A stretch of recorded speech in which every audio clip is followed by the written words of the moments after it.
Are you considering opening a home daycare, or do you need to improve your existing one? If you answered yes, then this video is just for you. Hello everyone, and welcome to my channel. My name is Denise, and this is part 2 of my 5-part series, 5 things I wish I knew before starting a home daycare business. In this video, we're diving into parent, handbook, and business policies. I will share what I wish I had known from the very beginning when I opened my business. These lessons could have saved me time, mitigated stress, and even increased my income. If you've missed part 1, be sure to click on the link and watch the first video. If you have already, great. Now let's get ready for video number 2. Take notes, and if you want to have a purpose-filled, successful childcare business or improve your existing one, stay tuned until the very end and click on the link to receive your free checklist. Let's begin. Tip number 2.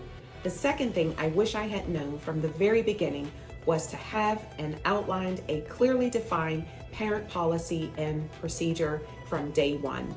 When I first opened my home daycare, I wanted to have all my spots filled that were allowed by the state when I first opened.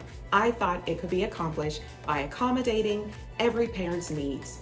Because I said yes to early drop-offs, yes to late pickups, yes to last minute schedule change, and even yes to late payments. You name it.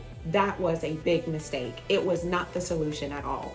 And being flexible is one thing, but being accommodating to every parent's ever constant changing and making adjustments led to chaos very quick. Unfortunately, I realized that I couldn't be everything to all parents. And my biggest issue was that I hadn't determined how I wanted to run my business, who would be a great client for my business, and whether we were both looking for the same thing. In other words, I hadn't developed a plan or my parent handbook for my business. Why was this necessary? Before I opened, having these set the stage for clear boundaries and expectations of you, the business owner, the educator, the provider, as well as what the parents can expect and the children in your care. When parents know your policies, it helps answer questions regarding what they can expect from the program, what type of activities, down to late fees, and where to park.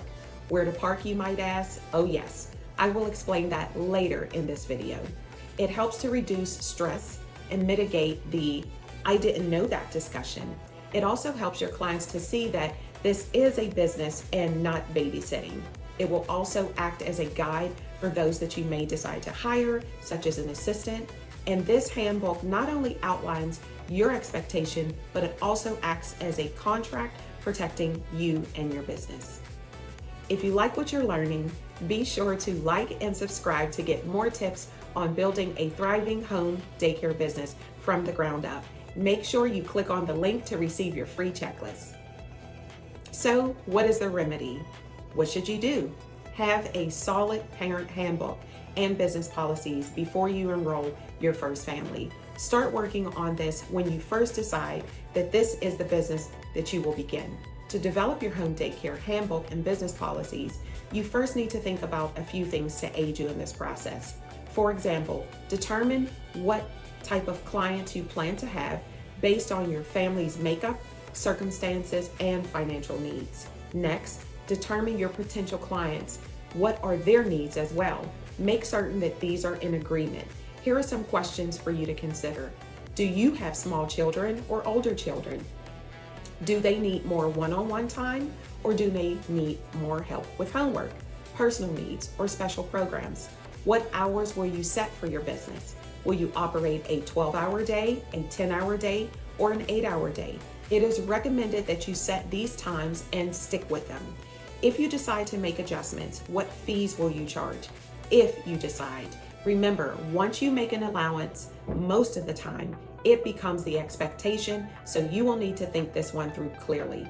Remember, the nicest families will unintentionally test your boundaries. Now, what about your clients? Do your clients require extended hours of care? Is that negotiable? And if not, will this align with your family's needs? These are just a few things to think of. Next, what are your financial needs for your family? Based on that, you will need to determine how many hours, days, and what type of service your business will provide. Also, based on where your home daycare business is located, you will need to consider how it will impact your neighbors and what is needed to maintain a peaceful relationship. Where will your parents park? Determine the specifics in writing. Let your neighbors know that you will be opening a home daycare business and listen to their concerns if there are any. Does the number of parents in your driveway, on your street, or parking lot cause traffic jams or congestion? Think about this and develop a plan.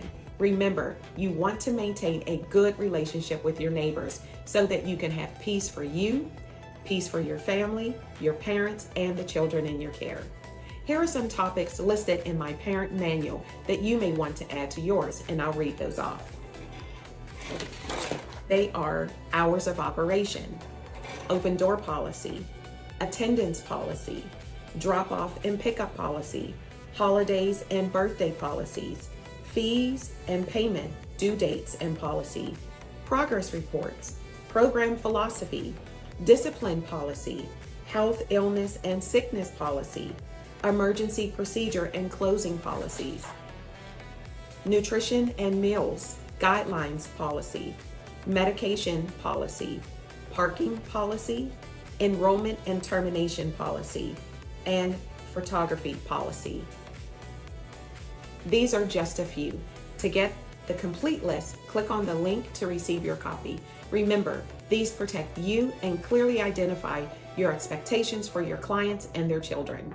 As you brainstorm and better understand the dynamics of how your family functions and the type of potential clients in your neighborhood, you may find that addendum is needed, and that is okay. It is all a part of the learning curve and owning a business. So what is the takeaway point for number 2? Set clear boundaries by defining your home daycare business rules in your parent handbook and business policies. Be sure to adjust them as needed. Determine what type of clients you plan to have based on your family and financial needs, as well as the client's needs. And make certain these are in agreement for a successful, prosperous business relationship. If you like what you're learning, be sure to like and subscribe to get more tips on building a thriving home daycare business. Make sure you click on the link to receive your free checklist. Check back in to watch part number 3 of this series. Until next time, be the person to make a difference. Open a home daycare business and reap the many rewards. Thank you for watching.